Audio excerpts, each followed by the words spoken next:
Well, this is a good actually topic to talk about. Okay, there are people called never Trumpers, and what those people are people that despise 45 and they don't bounce up and down on his dick like 45's inbred trailer park supporters do, and they're like not sycophantic, and they're not what they call sycophantic. Um, Basically, as 45 supporters are, the never Trumpers at the Lincoln Project and Republican voters against 45 um, may help defeat 45, but what will be their plan after they do that? What other legacies are they embraced by the Democrats, and if so, what does the future of the Democratic Party hold? Or how about the GOP? Are they welcomed back with open arms? No. Or do they achieve their goal only to end up politically homeless? It's easy to dismiss 45 as a norm-busting um, um, existential threat, but what happens when he's long gone? Sometimes when you topple a strongman, you end up with something even worse. This isn't an argument for stasis, but it's an argument for humility in the face of unintended consequences. So let's consider a few scenarios of what happens. If Joe Biden wins, only to be pushed to the left or pushed aside and LBJ'd, just look at images of progressive tearing down statues, and wanting to defund the police. If you think this is overwrought, prominent never-Trumpers will be culpable to some degree. Having helped, um, having helped advance the cause of leftism in America, they will be cast by talk radio and the faux news crowd as dupes or even accomplices when the party they helped install goes off the rails. Indeed, even if Biden behaves like a normal Democrat, they will be seen as having blood in their hands. What happens to the Republicans for Biden when Biden's nominee is the decisive vote to uphold Roe? A rosier, a rosier scenario could be that the influx of never-Trumpers into the Democratic Party actually would have a moderating influence. The center, Biden's coalition of older African Americans and suburban whites, might actually hold up. Color me skeptical. If politics is downstream from culture, the progressives on Twitter will soon emerge victorious, even if that's in the form of Biden's running mate successor.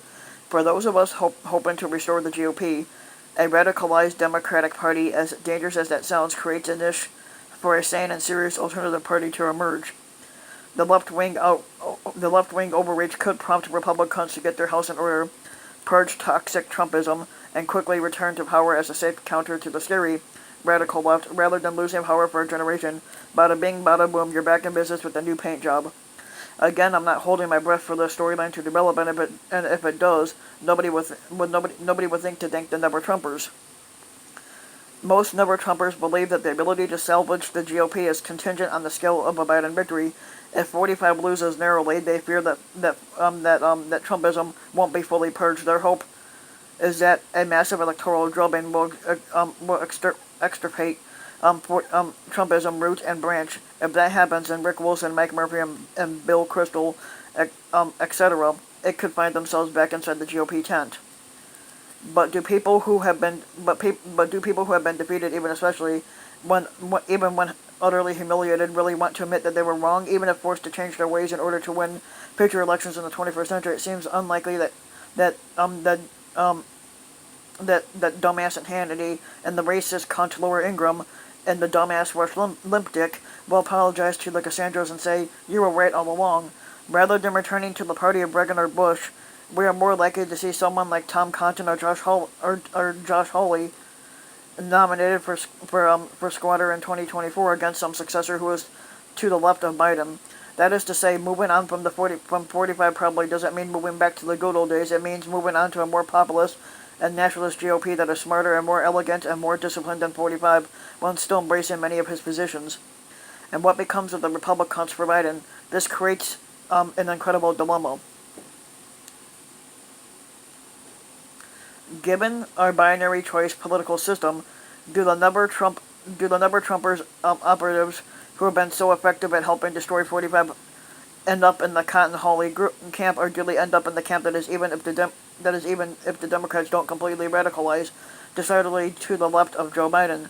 The latter outcome seems more likely than them joining whatever GOP emerges after 2020.